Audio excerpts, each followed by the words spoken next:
नमस्कार, सभी पेंशन धारकों का स्वागत है। पेंशन धारकों के लिए बहुत ही बड़ी खबर है। जी हां दोस्तों, पेंशन धारक लगातार जिन मांगों को लेकर धरना प्रदर्शन कर रहे थे, रैलियां निकाल रहे थे, मांग कर रहे थे, आखिरकार पूरी हो रही है वो मांगे। उसको लेकर बड़ी खबर निकलकर सामने आ चुकी है।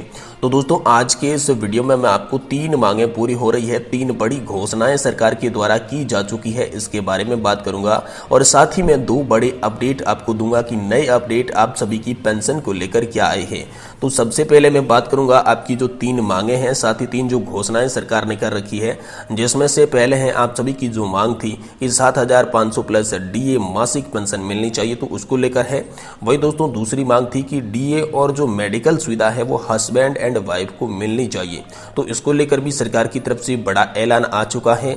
साथ ही साथ तीसरी जो मांग है, इन दिनों जिस मांग ने बड़ा जोर पकड़ा हुआ है वो है दोस्तों एनपीएस और ओपीएस की लड़ाई। जी हाँ दोस्तों, देश की अलग अलग राज्यों में एनपीएस और ओपीएस को लेकर बहस छिड़ चुकी है। तो एनपीएस और ओपीएस पर सरकार ने आखिर क्या फैसला दिया है, इसको लेकर भी हम बात करेंगे। तो ये तो हो गई आपकी 3 मांगे या फिर 3 घोषणाएं जो कही जाने वाली। साथ ही 2 बड़े अपडेट आप सभी की पेंशन से रिलेटेड निकल कर आ रही हैं।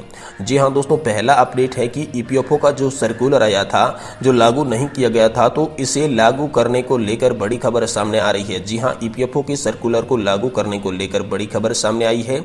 वहीं दूसरी बड़ी अपडेट जो है वो है दोस्तों कमांडर अशोक जी रावत द्वारा किया गया बड़ा ऐलान। जी हां दोस्तों, कमांडर अशोक जी रावत ने 2024 से पहले बड़ा ऐलान कर दिया है कि पेंशन को लेकर वो क्या करेंगे और पेंशन की कौन सी मांगे मंजूर करवा के रहेंगे। इसको लेकर क्या बड़ा आंदोलन किया जाएगा, क्या धरना प्रदर्शन किया जाएगा, कहां पर रैलियां निकाली जाएगी, कहां पर ज्ञापन दिए जाएंगे, इसको लेकर यहां पर कमांडर अशोक जी रावत ने साफ साफ बता दिया है। तो आज की इस वीडियो में हम ये 5 खबरें कवर करने वाले हैं, इसीलिए दोस्तों आपसे निवेदन है कि आप इस वीडियो को पूरा देखें। जी हां दोस्तों, अगर आप पेंशन धारक के राज्य कर्मचारी है, सरकारी कर्मचारी है, तो इस वीडियो को पूरा देखें। अगर आप पेंशन धारक नहीं हैं तो अभी से इस वीडियो को स्किप कर दें, छोड़ के चले जाएं। लेकिन अगर आप पेंशन धारक है तो इस वीडियो को स्किप करने की गलती बिल्कुल ना करें। आज की इस वीडियो में कंप्लीट जानकारी, आप सभी के जो डाउट है वो क्लियर हो जाएंगे। संपूर्ण जानकारी आपको इसी वीडियो के माध्यम से मिल जाएगी। तो चलिए सबसे पहले शुरुआत करते हैं इन खबरों की और आपको एक एक करके सारी खबरें विस्तार से बताते हैं। लेकिन इससे पहले मैं आपको निवेदन करना चाहूंगा कि अगर आप चैनल पर पहली बार आए हैं तो चैनल को आप सब्सक्राइब कर दें और वीडियो को लाइक जरूर करें। दोस्तों तो चलिए जानते हैं सबसे पहले 3 बड़ी घोषणाओं के बारे में। जी हाँ दोस्तों, 7,500 रुपए मासिक पेंशन को लेकर बड़ी घोषणा।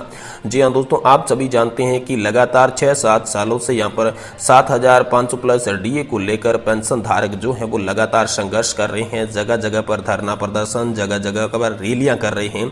तो 7,500 प्लस डीए की जो मांग है वो दोस्तों बहुत ही बड़ी मांग है। उस मांग ने तूल पकड़ लिया है। मांग को लेकर अलग अलग जगह पर बहस छिड़ चुकी है। राज्यसभा में भी इसकी बात हो रही है, लोकसभा में भी इसकी बात छिड़ चुकी थी। संसद का जो मानसून सत्र चला था, संसद के मानसून सत्र में 7,500 प्लस डीए को बड़ी हवा मिली थी, जिसको लेकर बड़े फैसले होने की उम्मीद थी, लेकिन वो फैसला होते होते रह गया। तो अब यहाँ 7,500 प्लस डीए को लेकर बड़ी खबर निकलकर सामने आ चुकी है। तो बड़ी खबर क्या है, तो दोस्तों सरकार ने कहा है कि 7,500 प्लस डीए पेंशन धारकों की मांगे मंजूर की जाएगी, लेकिन पेंशन धारक की 7,500 प्लस डीए उन पेंशन धारकों को मिलेंगे जिन्होंने इसका कंट्रीब्यूशन 15,000 रुपए की बेसिक सैलरी लिमिट के आधार पर किया है, और साथ ही में उनका जो योगदान सेवा है वो योगदान वैलिड योगदान होना चाहिए, जो कि 7,500 प्लस डीए पाने के क्राइटेरिया के हिसाब से योगदान किसी ने किया है तो उन्हें जरूर 7,500 प्लस डीए दिया जाएगा।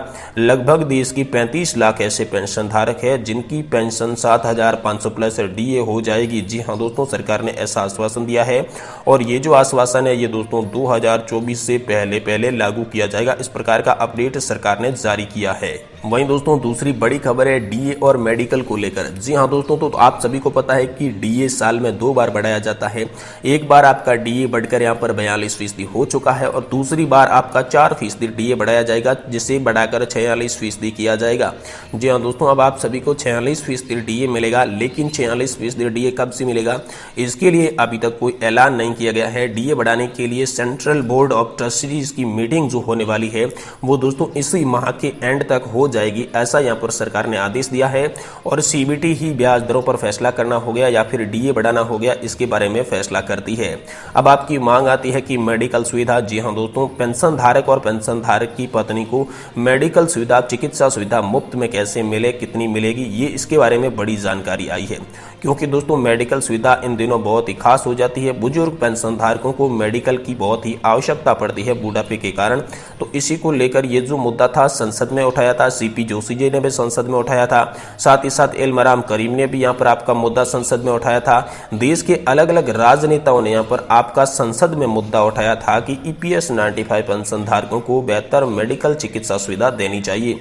तो इसको लेकर भारत सरकार ने जवाब दिया था कि यहाँ पर जो आयुष्मान भारत योजना है जिसके तहत पेंशन धारकों को जोड़ा गया है, लेकिन अगर पेंशन धारकों को आयुष्मान भारत योजना के साथ सही न्याय नहीं मिल रहा है, सही जो उसका ट्रीटमेंट है, मेडिकल सुविधा है वो नहीं मिल रही है, तो पेंशन धारकों के लिए बहुत ही बड़ा ऐलान ये किया जाएगा कि जो पेंशन धारक है सिर्फ उनके लिए एक मेडिकल को लेकर योजना लाई जाएगी, जिसके अंदर पेंशन धारकों का न तो कागजी वर्क ज्यादा होगा और बिल्कुल फ्री में मेडिकल इलाज किया जाएगा, सुविधा ये प्रोवाइड करवा दी जाएगी। ये बड़ी घोषणा है।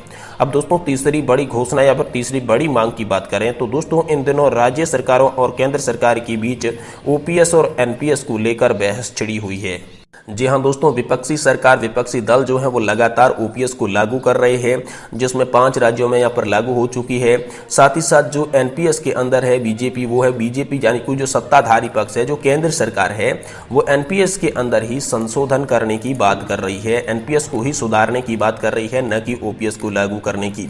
तो इस पर सरकार ने बड़ा जवाब ये दिया कि जिस तरीके से आप सभी को ओपीएस के अंदर 50% पेंशन, सैलरी की आधी पेंशन मिल रही थी, उसी तरीके से अब आपको एनपीएस के अंदर 40 से 45% की पेंशन दी जाएगी। यानी कि दोस्तों केंद्र सरकार ने एनपीएस को खत्म नहीं किया है, ओपीएस को लागू नहीं किया है, लेकिन यहाँ पर ओपीएस के जो कुछ गुण थे, ओपीएस की कुछ बातें थी जो एनपीएस के अंदर शामिल की है, और एनपीएस के अंदर भी गारंटीकृत पेंशन देने पर यहाँ पर जोर दिया गया है। तो ये बड़ी खबर आप सभी के लिए बड़ी राहत की खबर दिखाई दे रही है।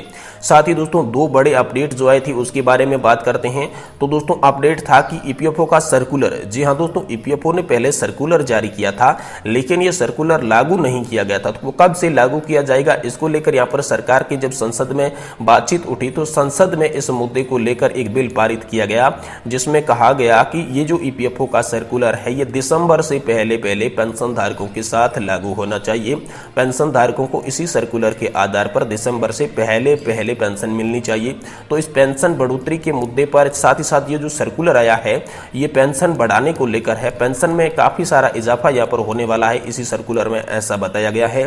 साथ ही कमांडर अशोक जी रावत ने क्या बड़ा ऐलान किया, ये दूसरा बड़ा अपडेट है। तो दूसरे बड़े अपडेट की बात करें कि कमांडर अशोक जी रावत ने पहले दिल्ली के जंतर मंतर पर जब आंदोलन किया था तो उससे सरकार के जहन में ये मुद्दा आया, संसद के मानसून सत्र के अंदर इनकी मांगें उठी, लेकिन अब एक बार फिर से यहाँ पर कमांडर अशोक जी रावत ने ऐलान किया है कि सितंबर एंड तक सरकार अगर मांगे मंजूर नहीं करती है तो देश में बड़ा आंदोलन किया जाएगा, क्योंकि सरकार को यहाँ पर लेटर कमांडर अशोक जी रावत के द्वारा लिख दिया गया है, जिसमें सितंबर अंत होने तक का यहाँ पर समय दिया गया है। अगर सितंबर एंड तक सरकार किसी भी मांग को मंजूर नहीं करती है तो फिर देश में एक बार फिर से बड़ा आंदोलन किया जाएगा। साथ ही साथ कमांडर अशोक जी रावत ने बताया कि पेंशन धारकों का जो मुख्य संगठन बनेगा वो बनेगा 2024 के चुनाव में। अगर बीजेपी की सरकार पेंशन धारकों की मांगों को मंजूर नहीं करती है तो 2024 के चुनाव में पेंशन धारक है जो एक ही थीम पर वोट देंगे कि जो पेंशन का काम करेगा उसी को हम वोट देंगे, जो पेंशन का काम करेगा वही देश में राज करेगा। इसी थीम को लेकर यहाँ पर कमांडर अशोक जी रावत आगे बढ़ रहे हैं। उन्होंने कहा कि 2024 के चुनाव में हमें ताकत दिखानी होगी। तो दोस्तों कमांडर अशोक जी रावत के कथन से आप कहां तक सहमत है, आपकी सहमति कहां तक है कि क्या 2024 के चुनाव से पहले यहाँ पर पेंशन की मांगे मंजूर हो सकती है? अगर नहीं होती है तो आपकी क्या राय है कि क्या 2024 के चुनाव में वोट फॉर ओपीएस या फिर वोट फॉर पेंशन बढ़ोतरी पर करना चाहिए?